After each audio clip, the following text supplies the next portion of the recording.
এখন হাতের মুঠোয় লাল বাবা রাইস। এখন থেকে লাল বাবা রাইস অনলাইনে ঘরে বসে অর্ডার করুন। লাল বাবা রাইস, লাল বাবা অনলাইন, অর্ডার করুন আজই। লাল বাবা রাইস, স্বাদ ও স্বাস্থ্য একসাথে পাবেন শুধুমাত্র লাল বাবাতে। স্বপ্নের কেরিয়ার গড়তে চান? আসুন যোগ দিন MCRS নলেজ ক্যাম্পাসে। পূর্ব বর্ধমানে অবস্থিত আমাদের ক্যাম্পাসে আমরা অফার করছি নার্সিং ও প্যারামেডিক্যাল কোর্স। সবুজ ঘেরা হাইটেক ক্যাম্পাস, সঙ্গে কলেজ সংলগ্ন অত্যাধুনিক হস্টেল। এখানে অভিজ্ঞ শিক্ষক ও শিক্ষিকারা আপনাকে আধুনিক চিকিৎসা পদ্ধতি ও প্রযুক্তির মাধ্যমে প্রশিক্ষণ দিচ্ছেন। আমাদের কোর্সগুলিতে আপনি পাবেন হাতে কলমে প্রশিক্ষণ এবং প্রয়োজনীয় দক্ষতা অর্জনের সুযোগ। বিশ্বমানের পরিকাঠামো ও সুবিধা আপনার শিক্ষা জীবনকে করবে আরো সুন্দর ও সহজ।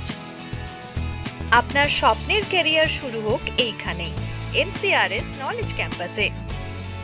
MCRS নলেজ ক্যাম্পাস, আপনার ভবিষ্যতের পথপ্রদর্শক। নমস্কার। নমস্কার। দৈনিক মুক্ত বাংলা পত্রিকার ডিজিটাল প্ল্যাটফর্ম মুক্ত আবহে আজ উপস্থিত হয়েছেন বিশিষ্ট চিকিৎসক ডাক্তার তারক সরকার। নমস্কার আপনাকে। নমস্কার। আমরা ডাক্তার সরকারের কাছ থেকে সাম্প্রতিক আবহাওয়া যে পরিবর্তন হয়েছে, সেই সময় আমাদের যে রোগ ভোগ হচ্ছে সেই সংক্রান্ত বিষয়ে কিছু আলোচনা করি। আচ্ছা ডাক্তারবাবু, এখন তো চাঁদি ফাটা রোদ এবং প্রচণ্ড গরম, এই সময়ে সাধারণভাবে কি কি প্রিকশনস বা সতর্কতা নেওয়া উচিত? এই যে প্রচণ্ড গরম, প্রচণ্ড তাপ দাবদাহ চলছে, এই সময় কমন হওয়ার কথা যেটা হিট স্ট্রোক বা সানবার্ন, এছাড়াও আরও অন্যান্য আছে, বিভিন্ন রোগের প্রাদুর্ভাব দেখা যায়। তো প্রথমত এই হিট স্ট্রোক থেকে বাঁচতে গেলে যেটা দরকার, প্রচুর পরিমাণে তরল পদার্থ, জল এবং জলীয় যে সমস্ত খাবার আছে সেই ধরনের খাবার বেশি করে খাওয়া প্রয়োজন।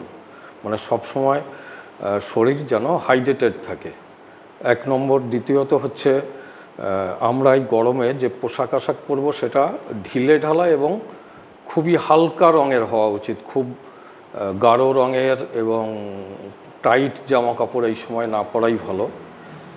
আর সূর্যের তাপের থেকে বাঁচতে যতটা সম্ভব এই মানে যে সময় প্রচণ্ড তাপ, বিশেষত বেলা 10টার পর বিকেল 4টে পর্যন্ত সরাসরি সূর্যের আলোটা এড়িয়ে চলা, এর জন্য ছাতা বা মাথায় ক্যাপ ব্যবহার করা যেতে পারে।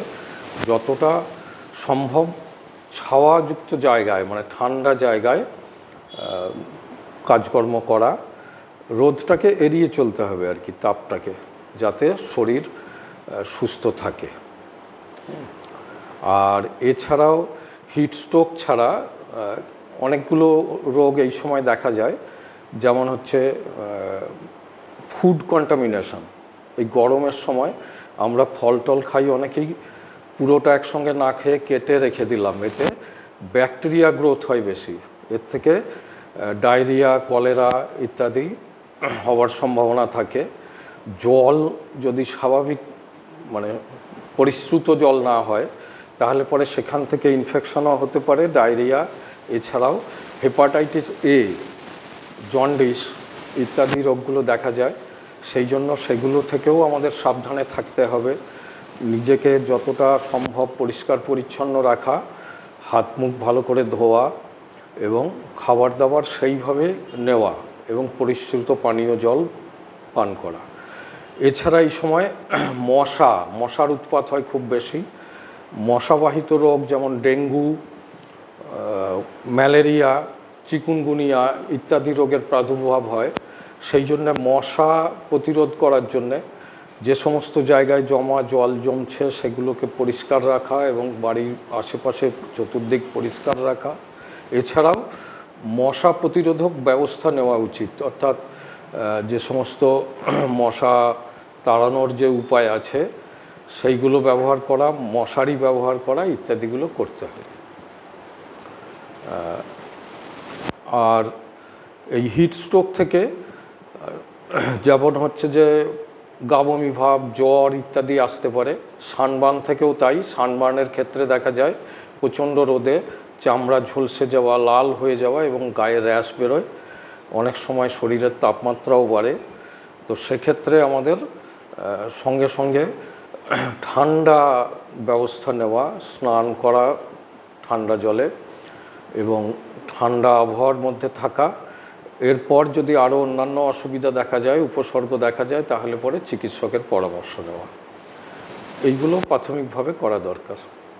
একটা প্রশ্ন করি, এই ধরুন অনেককেই তো ধরুন রোদের মধ্যে বেরোতে হচ্ছে, তো প্রথমে যে সতর্কতার কথা বললেন যে জলের যেন ঘাটতি না হয় শরীরে, তো মনে করুন সে যখন বেরোচ্ছে তখন যদি জল পান করে বেরোয়, সেটা বেশি সায়েন্টিফিক হবে? আর যদি ঘুরে এসে বা কোনো জায়গায় পৌঁছে যাওয়ার পর প্রচণ্ড জল তেষ্টা পেয়েছে তখন যদি জল পান করে, তাহলে কোনোটাতে কি কোনো ঝুঁকি আছে? হ্যাঁ, ঝুঁকি আছে। সাধারণত বেরোনোর আগেই পর্যাপ্ত জল খেয়ে বেরোনোটা ভালো, কারণ এই যে গরমে প্রচণ্ড বাতাসে আর্দ্রতা থাকার জন্য ঘাম হচ্ছে, এই ঘামে আমাদের শরীরের জল যেমন নষ্ট হচ্ছে, তার সঙ্গে শরীরের কিছু মিনারেলস, খনিজ পদার্থ যেগুলো পটাশিয়াম, ক্লোরাইড ইত্যাদি লবণ জাতীয় জিনিসের ক্ষয় শেষ হচ্ছে। তো সেই জন্যে পর্যাপ্ত জল খেয়ে বেরোনো, এবং অনেক সময় ওরাল রিহাইড্রেশনও করা যায়। ওআরএস খাওয়া বা নুন চিনি লেবুর জল ইত্যাদি, ডাবের জল খাওয়া যেতে পারে। এইগুলো খেয়ে বেরিয়ে এবং রোদটাকে যতটা সম্ভব আড়াল করা যায়, ছাতা বা ক্যাপ, ওই যে বললাম এইগুলো, এবং ফুল হাতা জামা, ঢিলে ঢালা এবং হালকা রঙের।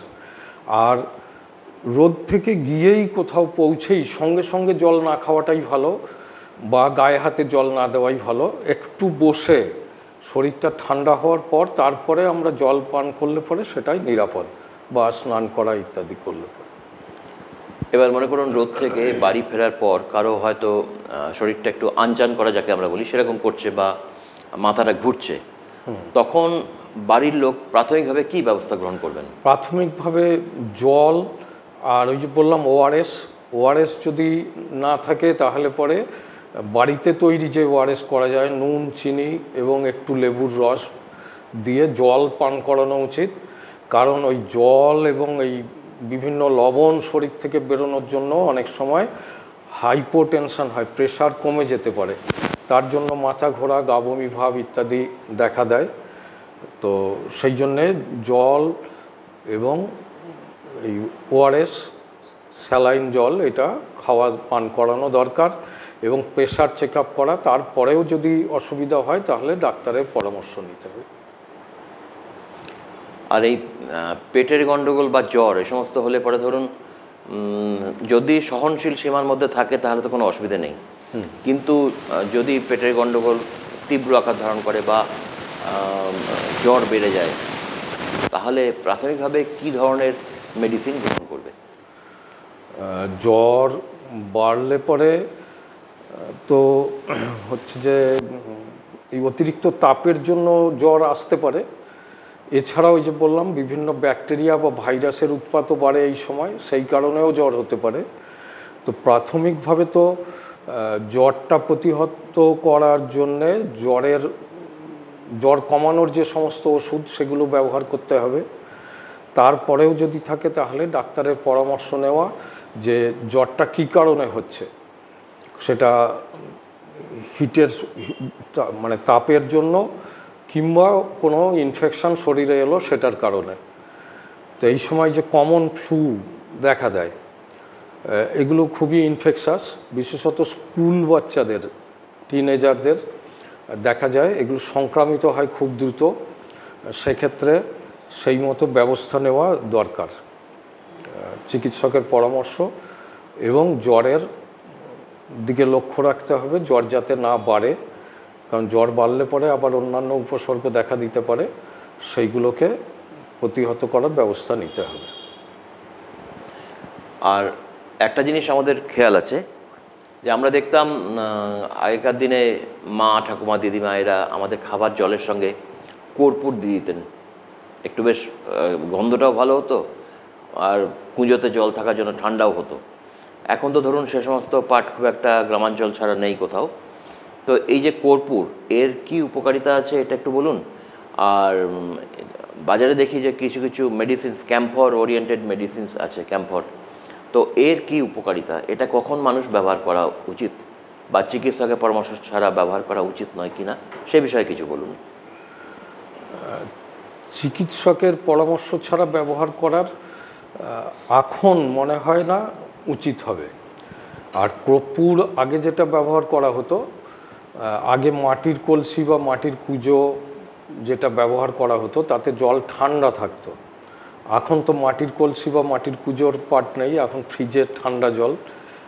তো আর কর্পূরটা দেওয়া হতো একটা গন্ধ ছাড়াও হচ্ছে যে কর্পূর কিছু মানে ইনফেকশান দূর করে, সেই সমস্ত ইনফেকশানগুলোকে কাটানোর জন্যে কর্পূরের ব্যবহার ছিল।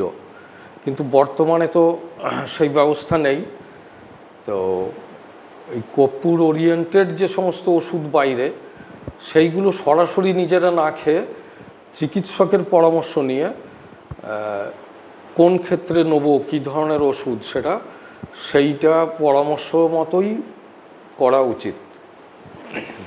তার মানে এখন যে সমস্যাগুলো সৃষ্টি হতে পারে তার জন্য প্রাথমিকভাবে চিকিৎসা কেবলমাত্র বাড়ি থেকে নেওয়া উচিত, ওআরএস বা নুন চিনি জল খেয়ে কিছুটা শরীরের স্বাভাবিক অবস্থাটাকে বজায় রাখা, ইমিউনিটিটাকে বজায় রাখা, তারপরে যত দ্রুত সম্ভব চিকিৎসা কেন্দ্রে যোগাযোগ করা, এটাই আপনার মূল বক্তব্য। আচ্ছা, আর এছাড়া ধরুন এখন ফুড হ্যাবিটস তো পাল্টে গেছে, অলরেডি আপনি বলেছেন যে কন্টামিনেটেড ফুডস এখন ইনটেক হচ্ছে। তো তবুও ধরুন অনেকে তো খাচ্ছে, তো তবুও তাদের অনেকে দেখা যায় কিছু হচ্ছে না, কিন্তু অনেকে যথেষ্ট সতর্ক থাকা সত্ত্বেও কিন্তু পেটের গণ্ডগোলে ভুগছেন। তাই এই জিনিসটা কেন হয়?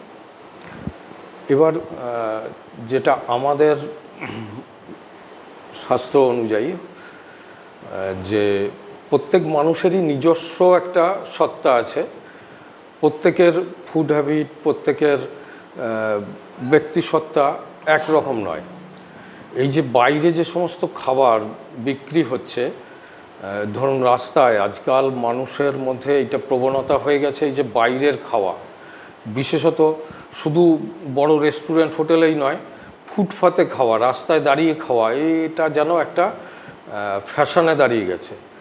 এবং এইগুলো তো বর্জন করা উচিত। কারণ হচ্ছে যে পরিবেশেই খাবার পরিবেশিত হয়, বিসি রোডে দেখবেন যে একটা নর্দমা, নালা, নোংরা জমা করে রাখা হয়েছে, তার পাশেই একটা ফাস্টফুডের দোকান, এবং সেখানে ভিড় করে মানুষ খাচ্ছে। তো কারো কারো হয়তো হচ্ছে না, কিন্তু কারো কারো তো হচ্ছেই।